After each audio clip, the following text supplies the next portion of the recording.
This is Speak On It. My name is Malik. Today is Friday, February the 12th, 11th, or whatever in the hell it is, I don't know. But anyway, we are here trying to get back into the sequence of these presentations. One of the things we have been working on is trying to, as you can see the background here, trying to bring it up where you don't have to keep bringing the props. Now, you know, for me, for many years I brought newspapers and we had stuck on the wall and et cetera, et cetera. Now Brother Omar and engineer, they say we can do better than that in here. So we're working on that. Now, today is gonna be a full presentation. And we're going to cover a lot of things, and there are some things that I want to cover, but because they got something else to do after this program, we won't. But I will elaborate on them a little bit. The first piece you will see is a little street action. I don't claim it. It was something that was on Facebook, and it's one of the pains of life in Chicago. You have seen on other presentations, so Speak On It, where we were shown street life. And this is just another indication. So let's see this piece, Brother Amara, and then we're gonna just roll on down and we'll look at just how serious life is. PCP, Shine, Leaf, that's what you had, that's what you was smoking. Didn't know you like to get wet. Man, wet daddy, bust his head against the pole. That boy think he part of Mermaid.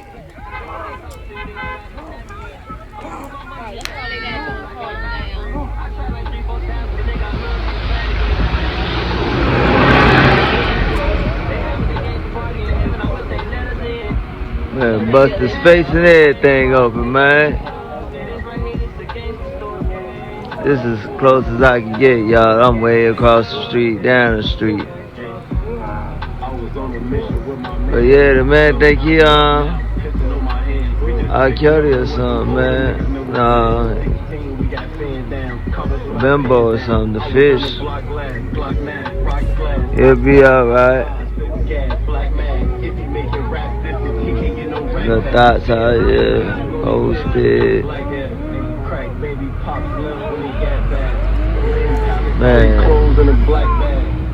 Man, I miss my Cadillac like that. Alright, people, that's what it is, man. Y'all know what it is. Shot Town drugs make you going wild. Now, that's tragic. And I don't present this to poke fun at that life. But it's here in Chicago. And there's efforts with some agencies to try to address this dope pandemic that many communities, colonies in Chicago are experiencing. But one of the things that many of you all know that for a long time, we did some supportive outreach as it relates to addressing some of this that you just saw, but the politicians and white folks said, well, we don't need you to do that because, you know, woo-woo. But we still do it, as you can see. And the reason we still do it is because of the fact that even though white folks tell black folks what black folks can do to help save black folks, I don't go for that. I'm saying that that's something there that need to be in your face at all times. Because that person that's acting like a mermaid, to use the words that was used in that particular clip, that was some substance, some dope. And if we don't bring it to our viewers, our community, our people, straight up and raw, then we might not pay enough attention. And it's really sometimes just very silly when you look at the politicians and how they profess to care about the communities, yet they believe that folks that are not part of the community know more about how to deal with the community than those of us that see it all the time. Now, one of the major reasons for this piece you just saw is because there's been some controversy about Biden wanting to give pipes to certain communities. Now, there is some back and forth about whether or not some of the information that was put out on one of the stations or other stations is true or not. But we do know that there are a lot of people that advocate giving out needles and other type of paraphernalia to substance abusers. Now, as you know, that since white folk got strung out on heroin to the degree they have, opioids and heroin and that type of dope has now been classified as a disease. But when only Negroes were strung out and going through changes like you saw the brother on the street, and I don't know, that really didn't look like no heroin. I don't know what the hell he was on. But those type of situations, you know, we have to keep in mind because it's still real. Understand this, it's still real. Just because they say it's a disease and they give billions, that don't mean that the brothers on the street are benefiting. And because they say there's $30 million worth of pipes that's going to be distributed, I don't know really how true that is, but there's a headline, maybe you can see it, Omari, up there so folks don't think I'm just lying. There's a headline to say the White House backs off of this whole, well, should I say, pushes back on that particular allegation. But let me just say this. I wouldn't be surprised if they do have $30 million to buy some crack pipes and put them in the Negro colonies. Come on, they do that. They put the crack in your colony. They put the syphilis in your colony. They put all of this stuff. The fentanyl is in your colony. So don't be acting like you don't believe it. Run the piece, brother. Show the piece.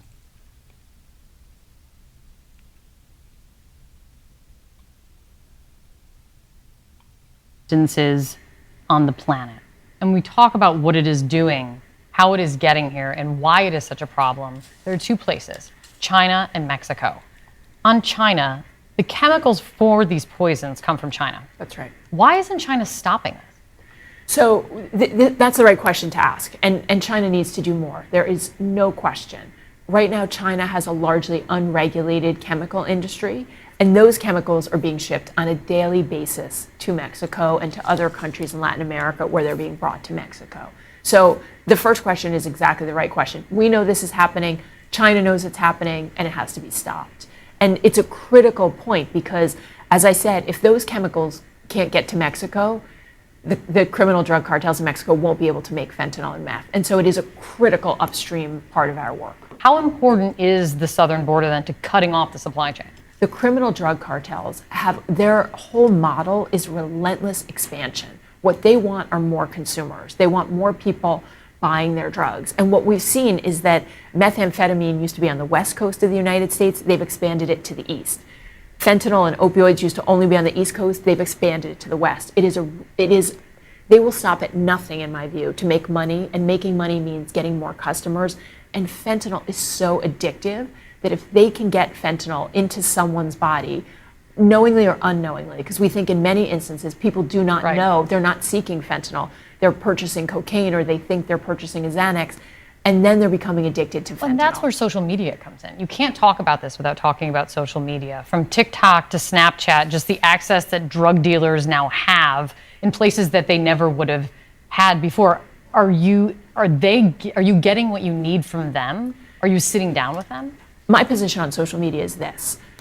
The social media companies, they know exactly what the drug traffickers are doing. They know exactly what is happening. They track every single piece of data, every single direct message, everything that happens on their sites they know. When it came to child exploitation, they put an end to that on their sites. They could do the exact same thing here if they choose to do so. And we have not seen them willing to take those steps to really look at their platforms, to really say, okay, we cannot allow this to happen. We simply have not seen them do that yet. Okay. Now, think about it. If you have They psoriasis, blame in it's social time media to see now, the not as a possibilities blame, but they just put with them out there Talt. the way they should. But the truth of the matter is, the politicians are the true blame, because the politicians are the ones that should be stopping it. And at the end of the day, some areas are experiencing different types of substance that's plaguing and killing the people. But at this point in time, COVID seems to be the focus and the boogeyman and the target that's used to cover and misdirect from other situations in the daily lives of people. Now, this whole piece about fentanyl and other substance, those are issues that many people just almost take it for granted. And you see it, and you just, oh well, but it ain't oh well. Can't be oh well. Yeah, show this piece, brother, about the crack pipe. You know, Amara is doing a whole lot of reaching, and this is good. Let folks see what we're talking about, because they think I'm rambling. No, we serious about this dope thing. It's just that, you know, we have to do it this way now.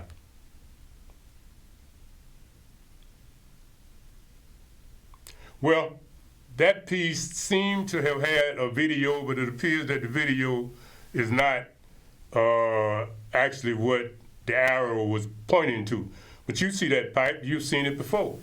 Now here we are again in 2023, and we talking about what? Crack pipes. But now the crack might be mixed with fentanyl. And now the problem is truly more urgent and severe than it might have been in the crack epidemic time. So we got issues. And individuals have to take the responsibility If you're trying to lose belly for their fat, families and their colonies, because there is no community where Negroes are. You know what I'm saying? It is what it is. And when I say Negro, I'm also talking about those so-called blacks and so-called descendants of slaves that call themselves African Americans. And yeah, I know this is February. And yeah, you talking a lot of game about that history month. But the truth is, you're trying to get away from the truth. So I'm not going to say too much about it on this particular program. But the truth of the matter is, those colonies that we live in are suffering. And as a allocating result of $30 that, million to sometimes we distribute just have crack to pipes do to what drug we're addicts. doing today, slow it down, and show you this. All right, Brother Amara. The Biden administration allocating $30 million to distribute crack pipes to drug addicts, all in the name of racial equity.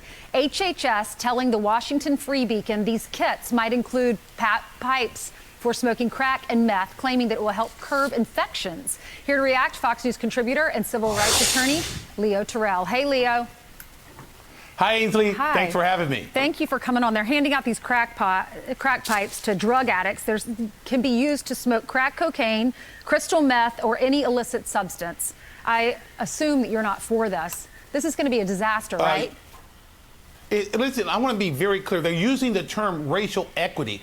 Ainsley, racial equity is a code for affirmative action, low expectation, and you're basically having the government involved in distributing equipment, pipes, to help encourage drug use in minority community. How does that achieve racial equality? I'll tell you right now, it is a horrible idea. It is an idea where you're encouraging drug use instead of preventing drug use. And it's the mindset of low expectation. I don't see how anyone benefits from this except the drug dealers.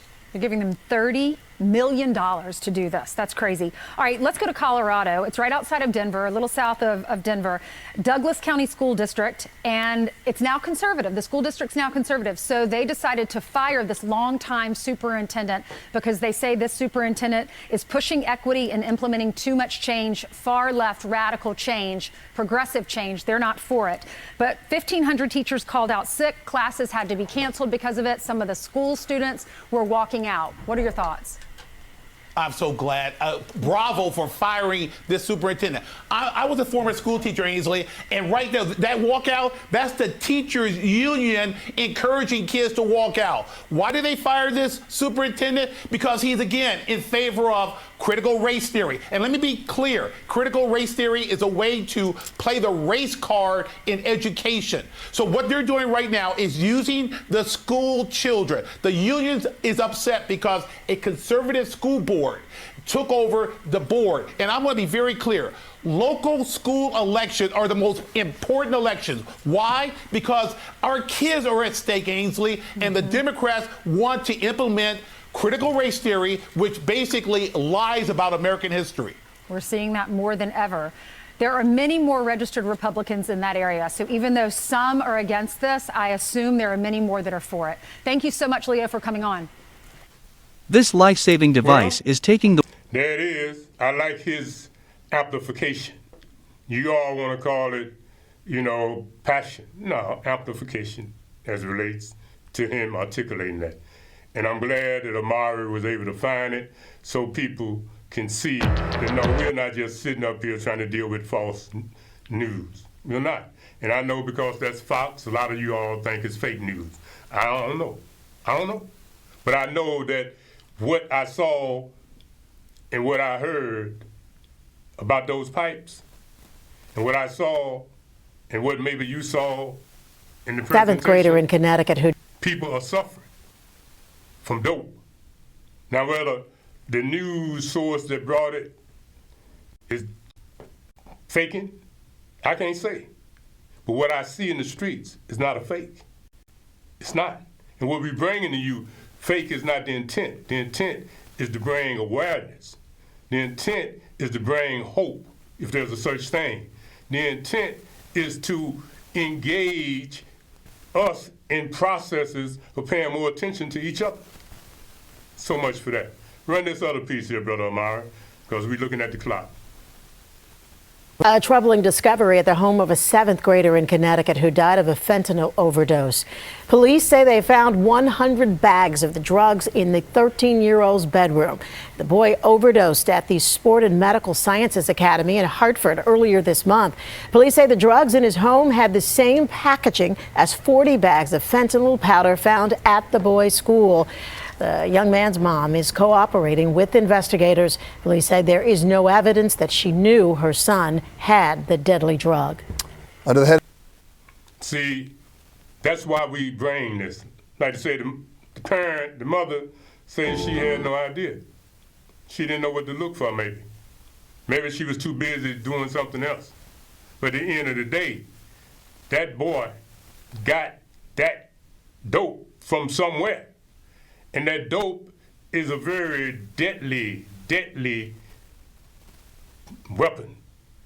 And those of you that believe in conspiracy type theories or realities, I understand where you're coming from.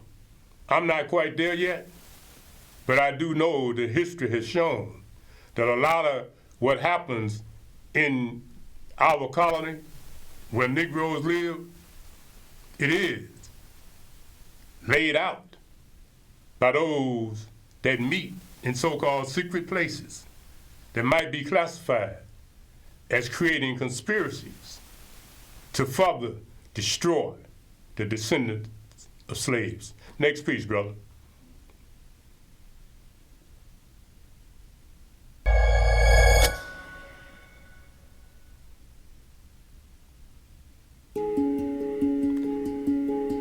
Well, apparently we run into some of this technology. I donated to Biden, which I did. I supported Kamala Harris from day one, which I did. I even starred in Biden's victory video, America the Beautiful. I was in it. I did more in the 2020 election to actively work for someone's campaign. I did more than I've ever done in my entire life for any candidate whatsoever. And I'm disgusted. I said a year in, I'm disgusted with them both. I'm disgusted with Kamala Harris and Joe Biden. I have been a consistent Democratic voter for 16 years. I voted for Biden thinking that he was the safest choice. Before I started supporting Biden, I was a Kamala Harris supporter. But Biden, I'm furious at. What do I not like about the Biden administration? Well, day one, Biden turned Title VII and Title IX inside out. If you want to know why you have Leah Thomas, that man swimming in competing against women in swimming competitions, that's why. Gender identity. If I had known Biden was this much of a genderist, there's no way I would have voted for that man. No way. I am upset about the Afghanistan withdrawal. The video of refugees dropping from C-117s to their deaths will haunt this presidency and will haunt this country for decades to come. I don't like critical race theory. Critical race theory is a Trojan horse that has a lot of darker elements hiding inside, like the diversity, equity, and inclusion movement. I don't like the idea of kids, black kids, white kids, whatever, separated by race and then made to feel like one group is oppressed and the other group is not. I don't like where we are now with COVID. Masks don't work. CDC said so in May of 2020. Omicron is a weak variant. Everyone knows that. And you're still trying to enforce this kind of stuff on people? Why? Why? Who's benefiting from this? I am seeing the Democratic Party, I'm seeing my party headed into the wrong direction. I am seeing Joe Biden going into these dark realms, making all of this stuff that has no place in schools, that has no place in society. That is how the party destroys itself. That is how liberals become so far over to the left that they become completely unrecognizable from what they used to be. I don't recognize where we're at anymore.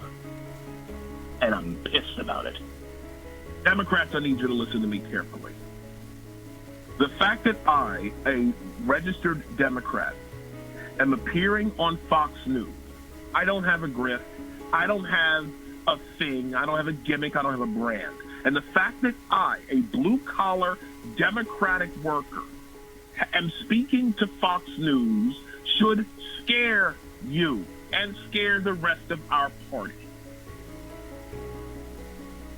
The fact that they're willing to talk to me and MSNBC and CNN are not, that is a problem. And that should tell you all how far we've fallen away from the common man. Now, he spoke for himself, and the reason we use that is very simple. Once again, you need to understand, those of you that might somehow or another watch these presentations, I don't have an agenda. Thank God I'm a retired Negro. And I have the opportunity here at CAN TV and some other platform to try to bring awareness. But I'm going to just say this. You saw that young man. He's a young man. 40-ish, early 40s, Democrat. So he's been involved 16 years, da-da-da-da. But he's disgusted. And there's a lot of reasons he listed. And there's a lot that I could list, but I won't. But the truth is, you talk about the young people, you talk about this, that, and the other, but they are looking at what has been presented to them, and they see that their participation in the so-called traditional Democratic Party or Republican Party or whatever is just not what it sold as in the advertisement, in the propaganda. So I just figured that young man, he looked like a common Negro. I don't know how he described himself, but he's a descendant of slaves here in America, look like. And he was expressing the pain of what we are living through right now. And I think that's a sadness. Just bringing it to you. And we speaking on it simply because of the fact that we know everybody is real busy now. So we just have to drop it out here and leave it where it falls. Hit the next one, man.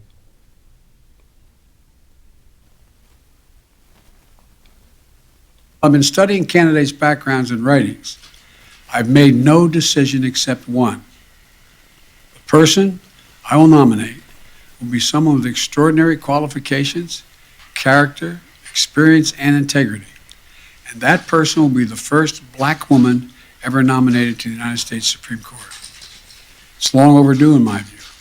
I made that commitment during the campaign for president, and I will keep that commitment. I will fully do what I said I'd do. I will fulfill my duty to select a justice, not only with the Senate's consent, but with his advice. You've heard me say in other nomination processes that the Constitution says seek the advice and consent, but the advice as well of the Senate. I'm going to invite senators from both parties to offer their ideas and points of view. I'll also consult with leading scholars and lawyers. And I'm fortunate to have advising me in this selection process Vice President Kamala Harris. She's an exceptional lawyer, former Attorney General of the state of California, a former member of the Senate Judiciary Committee. I will listen carefully to all the advice I'm given, and I'll study the records and former cases carefully. I'll meet with the potential nominees, and it is my intention to announce my decision before the end of February. I have made no choice at this point. Once I select a nominee, I will ask the Senate to move promptly on my choice. In the end, I will nominate a historic candidate, someone who is worthy of Justice Breyer's legacy, and someone who, like Justice Breyer, will provide incredible service on the United States Supreme Court. Now, you know, I hope he does a better job than he did with the vice president. I do. And I really hope there are some Negroes, descendants of slaves here in America, that has the backbone and the intelligence to be able to distinguish between a black person and a descendant of American slaves. Yeah, you got a black person as a vice president. Yes, you had a black person as a president, but you still have not gotten a Negro descendant of slaves in either of those positions. So hopefully somebody still living on the planet that has enough damn sense to understand that just appointing people because they black is not what brings about justice. It's not. And it don't bring about inclusion, because you are excluding the Negro, that one of those blacks that was in an office actually facilitate being deleted from the damn census, which means technically the Negro, my grandfather, my mother, and their generations have been erased, and all these new generations, fake leaders, talking about black. Black what? A damn color, a shade, a pigment. That's not a race.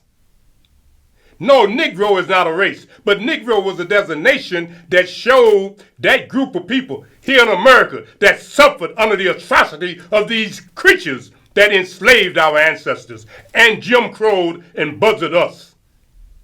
So be sure, you so-called black, person of color, African American, be sure to remember your ancestors and ask the dude to put somebody in there that's a descendant of slavery in America, not just a black person.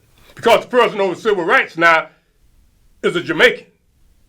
A whole lot of people in these high-class positions, high-power positions, they black, but they don't represent you. And we already know that even if they represent you, particularly like in Chicago, and they are Negroes, they still don't represent you and your interests. They only represent their own selfish behinds. But I'm one of those that's calling for a Negro. If you're going to put her in there, put a Negro in there. Yeah, like Clarence Thomas, who is a Negro. But you all want to diss him because he ain't the person you wanted. But now you bring all these other folks that ain't even from this covenant. And you want to accept them, but you want to throw away your own ancestry. Come on, y'all. Come on. Brother, show the next piece. Get me started. Breyer announces retirement, then Democrats would swoop in to give him the bum's rush. We need to do it quickly as possible, swiftly, expeditiously. We want to move quickly. We want to get this done as soon as possible. Our Judiciary Committee will operate expeditiously. They were trying to come up with every synonym for the word quickly. Well, I bet they want it fast. The stories came flying in this morning, right on cue, that the Democrats expect a muted debate over Biden's nominee. Well, as usual, they want to limit debate and preemptively smear the opposition. They must like royalty because they want a quickie coronation. But even Susan Collins isn't buying this. There is no need for any rush. We can take our time, have hearings, go through the process. So why the hurry? I'll tell you why. Because this is what the left's dark money trolls want. From the get-go, the push to get Justice Breyer to retire has been spearheaded by a shady network of well-heeled dark money groups that are working to subvert, not just to change or add to our judiciary, but to change our entire system of government and, frankly, our entire way of life. It's a left-wing cartel that we warned you about over a year ago. Meet the opaquely funded group called Demand Justice, which is really just a front group for the 1630 Fund. Demand Justice is led by former Clinton campaign spokesman Brian Fallon, who yesterday revealed how this group bullied Breyer off the court and how they want the court to help validate a far-left wish list of radical policies from climate to gun control. A year ago, we started publicly calling for Justice Breyer to step down. What I hope happens is that this opens people's minds to what's possible in terms of what the Supreme Court could be, what it could look like, and we start to be a little bit bolder and more imaginative in reaction to rulings that are going to come down in June on issues from abortion to gun safety to the ability to regulate greenhouse gases. And that's going to be an occasion for Democrats to see the need to support expansion of the court. All that gun safety breaking out in Chicago these days. Now remember, they're not even trying to pretend that this nomination involves complex questions about statutory interpretation, constitutional philosophy, or an analysis. There's only one thing that matters to these vulture activists, circling Breyer, still warm on his spot on the bench. Using the court to do what Congress doesn't have the votes to enact. That's what they want. The better name for the group Demand Justice would be Demand Revolution. And these constitutional assassins don't come cheap. A few years ago, the Washington Free Beacon reported that George Soros' Open Society Policy Center marked that it had sent $2.5 million to Demand Justice for general support. That was between April 1st and June 30th, 2018. Soros' group sent $87,000 more between October 1st and December 31st to support what they call advocacy on judicial nominations. Now, the money's all fungible, but some of that money helped fund the highly coordinated and vile attacks on Justice Brett Kavanaugh's confirmation. They were the ones waving those glossy Stop Kavanaugh signs, trying to derail the confirmation hearings. Now, this same unsavory lot intends to pick Breyer's replacement. They don't deny that they shamed Breyer into retiring. In fact, they're proud of it, even featuring this headline on their website. And Demand Justice ain't fringe, my friends. They have friends and former employees in very high places, including the White House. Biden Press Secretary Jen Psaki and Paige Herwig, who's Biden's point person on judicial nominations, both worked for the dark money group. And today, Psaki was desperate to pre-span any criticisms of Biden's selection. If anyone is saying they plan to characterize whoever he nominates after thorough consideration with both parties as radical before they know literally anything about who she is, they just obliterated their own credibility. Oh, really? And so long as she mentioned no credibility, it's not hard to imagine who Biden's going to choose as his nominee. Demand Justice has been pushing Ketanji Brown Jackson for a long time. They even posted this promotional video last March.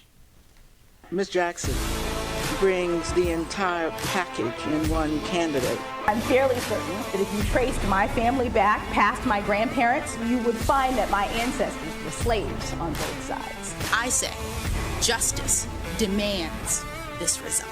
But she's just getting warmed up. The good news is that it looks like Senate Minority Leader Mitch McConnell doesn't intend to let this nomination pass without a real fight. McConnell warned Biden today that he must not outsource this important decision to the radical left. Oh, fat chance for Mitch. Biden's team needs 50 votes in the Senate. And a lot of those votes would have to come from senators who've spent their whole careers trying to distance themselves from the hard left.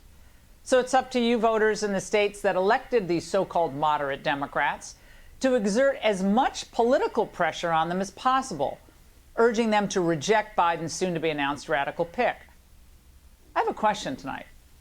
Do West Virginians who voted for Trump by a roughly, 39-point margin really support a Supreme Court justice who believes in a racial caste system? Now we understand that white supremacy is not just Nazis marching in Charlottesville.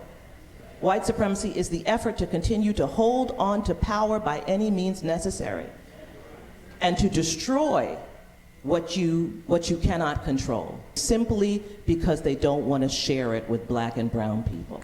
Of course they don't, but Joe Manchin seemed ready to get on board with the Radical Express today.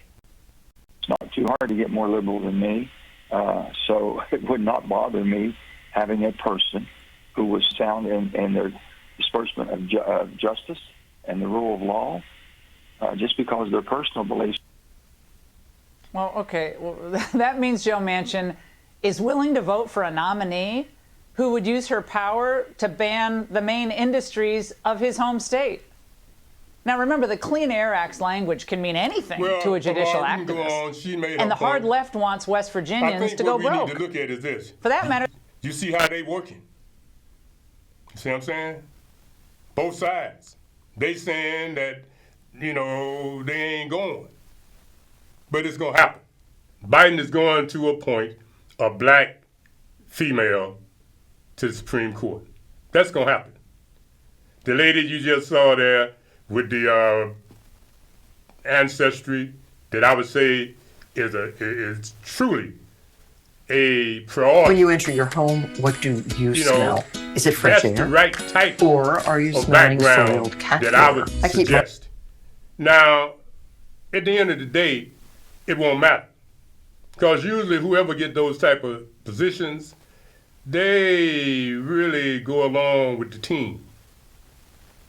And when they get in those positions, those of us that's out here in the audience, we feel like we're in the field of a plantation with the whip snatching the skin off our skeleton. All right, brother, run this piece here, because this is another side that goes along with that side that we just gave up on as it relates to that commentator. Yes, sir.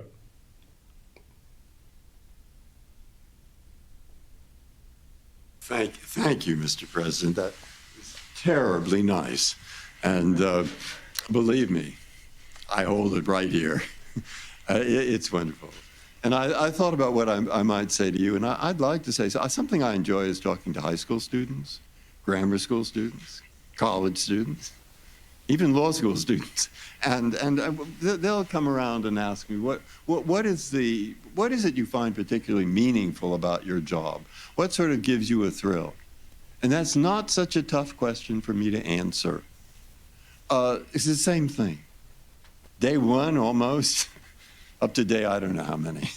But what I say to them is, look, I sit there on the bench, and after we hear lots of cases, and after a while, the impression, it takes a while, I have to admit, but the impression you get is, as you well know, this is a complicated country There are more than 330 million people. And my mother used to say it's every race, it's every religion, and she would emphasize this, and it's every point of view possible. And it's a kind of miracle when you sit there and see all those people in front of you, people that are so different in what they think. And yet they've decided to help solve their major differences under law. And when the students get too cynical, I say, go look at what happens in countries that don't do that. And that's there. I can't take this around in my job. People have come to accept this Constitution, and they've come to accept the importance of a rule of law. And I want to make another point to them. I want to say, look, of course people don't agree, but we have a country that is based on human rights, democracy, and so forth. But I'll tell you what Lincoln thought, what Washington thought, and what people today still think. It's an experiment. It's an experiment, that's what they said. And Joanna paid each of our grandchildren a certain amount of money to memorize the Gettysburg Address. And the reason that what we want them to pick up there, and what I want those students to pick up, if I can remember the first two lines, is that 7 years ago, our fathers created upon this here a new country, a country that was dedicated to liberty and the proposition that all men are created equal. Conceived in liberty, those are his words, and dedicated to the proposition that all men are created equal. He meant women too. And we are now engaged in a great civil war to determine whether that nation, or any nation so conceived and so dedicated, can long endure. See, those are the words I want to see. An experiment. And that's what he thought. It's an experiment. All right, Omar, we can leave it there. And I found some letters that George Washington wrote where he said the same thing. Now this is the retiring judge. Biden said he will appoint someone just like him to replace him. That type of liberal, or whatever y'all call it. But I think I read them say liberal. I find his vibration interesting. Remember, he's a Supreme Court justice. But they say he was liberal, and he is liberal. But he stated something that we, the Negro, need to remember. This whole experiment that we are living, we, the descendants of slaves, was brought here as part of an experiment. You understand? That benefited people that was low class in the countries that they was basically sent from. But they came here and they became presidents and judges and big shots and slave owners. But like you said, it's still an experiment. And if we had time, and we'll do it maybe next week, we will show you that over the last decades, say from the 70s, well, we'll go deeper than that, to now, that what we thought was the civil rights movement has basically transformed into something other than civil rights for Negroes. It's to take away and suppress the rights that the Negroes had. And now we got these damn blacks, new generations. Not the immigrants from Africa, not the immigrants from the Jamaica, or from Haiti, Bahamas. No, not those. Those that are descendants from slaves, that are so damn stupid that they don't understand that they, the so-called Negro, and the Negro only designate the difference between us and a real African American. Because, like I said earlier, there are all type of black people all over the world. So you can't just say, I'm black. But you allow them bushy-head, dumb pimps in the 70s to fake you out with that garbage. And you still running around here talking about you black. But damn, when you put yourself at the table with all of the other black people of the world, you see, You as an experiment has now been deleted. You ain't even on the census. They don't even count you, Negro. They make you say you are African American, which you are not. You ain't from Kenya. You ain't from Ghana. That's African American. They make you say person of color, but that could be anybody. You understand? But as it relates to a descendant from slaves, you are lost. You are erased. Now, that judge is moving on. And to Biden's credit, he's doing better than I expected. He gave you a black vice president. I thought he meant I would give you one or the other. But somehow or another, he's been bamboozled into giving you two. I don't blame white folks. I'd be mad as hell too. Now, you done gave him a black vice president, but I say to you white folk, don't be mad. He still ain't gave the Negro nothing. He still ain't gave the African American descendant of slaves. No, he haven't. The only Negro African American that seems to be appointed by Biden, to my little recollection, is the dude in the military over the Pentagon or whatever the hell they call him over. He seems to be a real legitimate descendant of slaves, known as a Negro in his day. Adam Clayton Powell was not a descendant of American slaves. So he was not a Negro. You say it don't matter. You's a lie. It does matter. But I ain't got time. I'm running out of time. I got less than 15 minutes. All right, brother, what is this? Let's see if we trouble beat ahead this. for Democrats ahead of the midterms as President Biden's approval numbers are plunging. Just 41% approve of the president's job right now, while 58% disapprove. This is a significant drop from his numbers last year, and inflation is hitting a 40-year high. I think it was back in July you said inflation was going to be temporary. I think a lot of Americans are wondering what your definition of temporary is.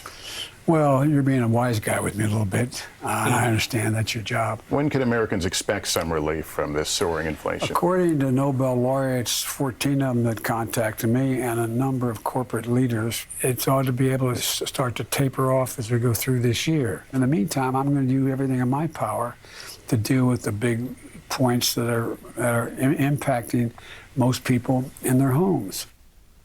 All right, joining us now, senior political analyst and senior editor at The Atlantic, Ron Brownstein. These numbers are tough for President Biden. Let's roll off of this because there's a couple of things I want to get in tomorrow. But I want to get in on this, and thanks for bringing it up. You see how Biden treat, I guess he would call himself a person of color. You know, that's the hope. You know, I doubt if he called himself a Negro, but you know, I won't speak for him. But you see how Biden dissed him? Called him a wise guy. Called him a wise guy because he asked him a question point blank. So what did he do? He just discorded him. He just did him the way he do y'all. You see? And then when they called him on the hot mic saying what he was saying about that reporter, that goes to show you where he stands.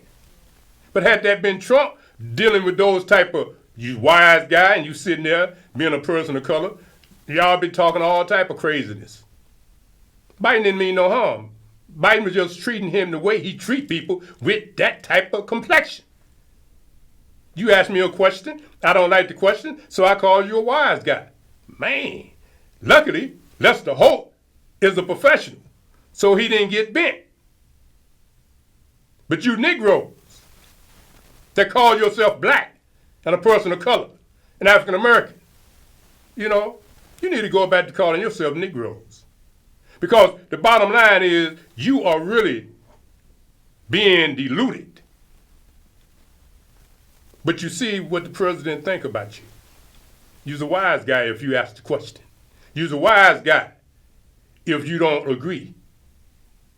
But as long as he will let you come to a meeting and tell you you're a civil rights leader, you think you somebody, but y'all forgot how he treated them. But I like Biden because he's a traditional white man in America. He is. I don't see him as no more racist than nobody else, no more bigot than nobody else, and neither did you. But he told you that he was part of their own societies. And that's why they sort of mad at him, because sometimes he look like he's doing too much. Yeah, he might be doing too much. If he don't give you a Negro, a descendant of slaves, and put on that Supreme Court, yeah, he will have done too much. He would have given you 2 blacks. A black woman, vice president, that ain't one of us. So I hope, as I stated earlier, that he do give us the Negro, the descendants of slaves, a descendant of slaves, to be on the Supreme Court. Yeah. Now, let's run to some, if we can, because we're going to end with these pieces. There's a piece with Caliber there talking about this Whoopi Goldberg thing, situation, Amari. And I want to say a little bit about this now, because it'll be very old next week. But the truth of the matter is this, you know, we can't do a whole lot of comment on certain things because you know how the media is. The media is very sensitive to how people talk. And now Whoopi Goldberg has been using that last name as long as I can remember. But it appears that the other day when she said something that, you know, I'm sure she didn't mean no harm with, she caught a whole lot of hell, and a whole lot of it came from these new generation blacks. They called her ignorant, called her uneducated, basically just called her, I mean, you know, they just ridiculous. But they are not from her generation. You understand? So there's a problem. But wait a minute now. Something else, Amari, I sent it to you, so I don't know what's happening. I don't just want to know anything. I want something that actually is what we have dealt with and makes the point that I need to be made as it relates to this, because the truth is anything won't do. These are some things, these are some issues that are very significant as it relates to where we are. Let's see what this here come to you. Sin. See, did you get this one? Because I truly need our people, the Negro, to understand what is being done here. Because, you know, Whoopi said what she said, but the truth of the matter is a lot of people see that particular group as a religious designated group, not as a race designated group. You can look at a Negro and know he's a Negro. That's based upon pigmentation. But the group she spoke of, you can't look at them and just say that's who they are. They have to tell you that. They have to tell you. So for her to say what she said and for you to act like that make her stupid, that make her ignorant, means she should have did some research. No, that ain't correct. It's not. She said she was talking about man's inhumanity to man. That was above racism. It was. And yeah, what has been said is true. Dude did say if you didn't have blonde eyes, or so they say he said, he wanted people with blonde hair and blue eyes. And he was working on that. And that has to do with pigmentation of skin and eyes. Right. But that in itself is part of a race. But that complexion piece that Whoopi made clear, and y'all act like y'all didn't hear, you know, basically I said it. Did you see that video? Did it come to you? Damn, I don't know. Caliber. Well, look, TYT, I'm going to try another one. I really don't like to be on TV trying to do this, but the bottom line is I don't know why it didn't come through. Maybe because of the fact that we're talking about it. But the bottom line is it's a simple matter. I mean, it's all over the joint. But that one made a serious point. But we'll find another one here because people need to hear it out of their own mouth, because otherwise people go around thinking that people making something out of nothing. But the truth, try this one here.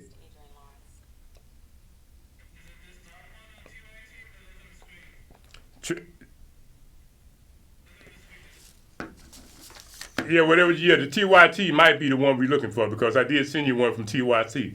I'm That J.B. ain't the one that Pritzker, was and I've always said.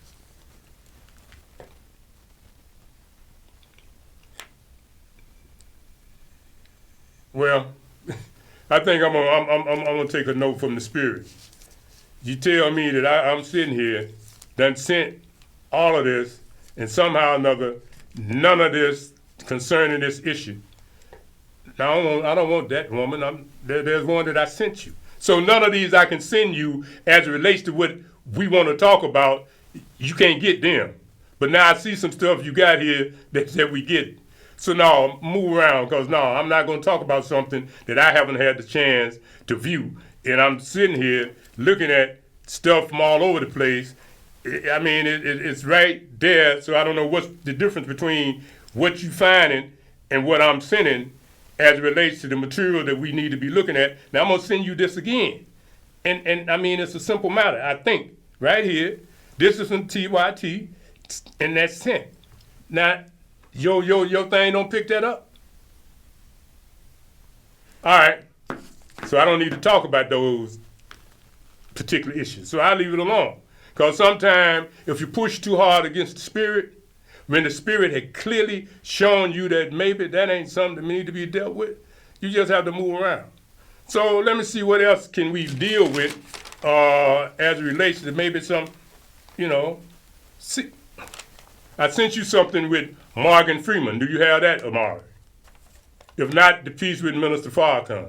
And then we'll just close this thing out. Because there are pieces that I sent you for the program.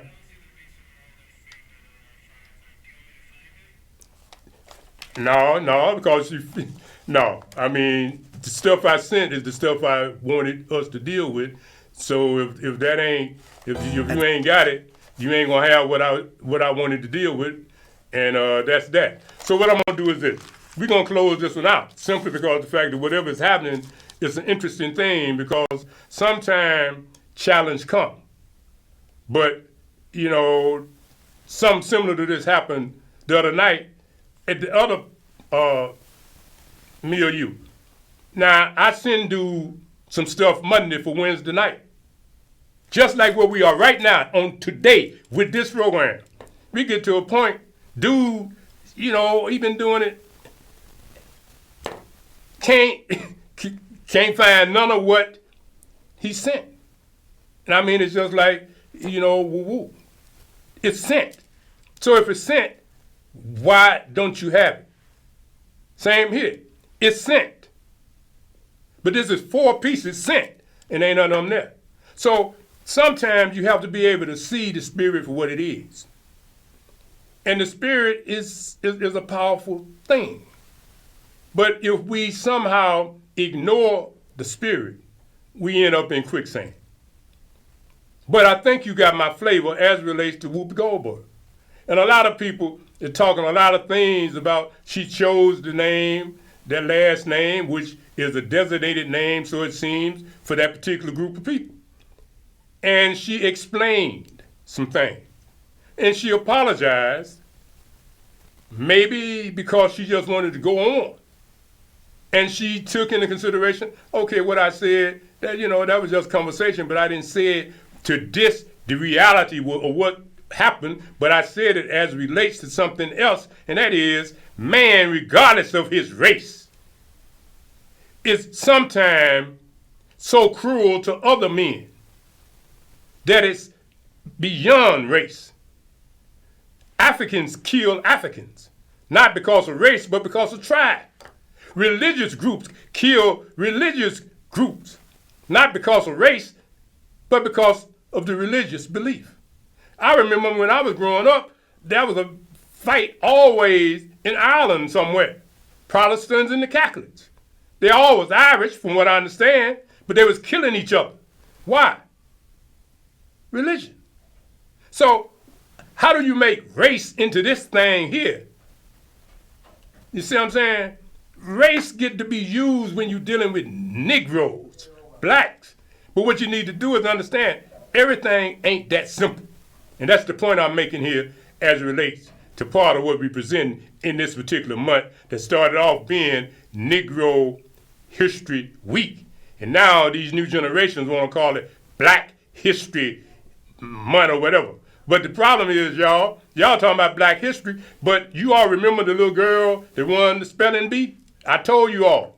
And I liked the idea that she won. And they advertising her pretty heavy on TV as a poster child for black history. Negro. She's not an American descendant of slaves. She's a true African. But you calling her black. Well, the so-called Negro History Week was about the descendants of slaves. So when you take other blacks and that become your poster child of the so-called Black History Month, Black History Week, and don't use a Negro or descendant of slave, you still have excluded.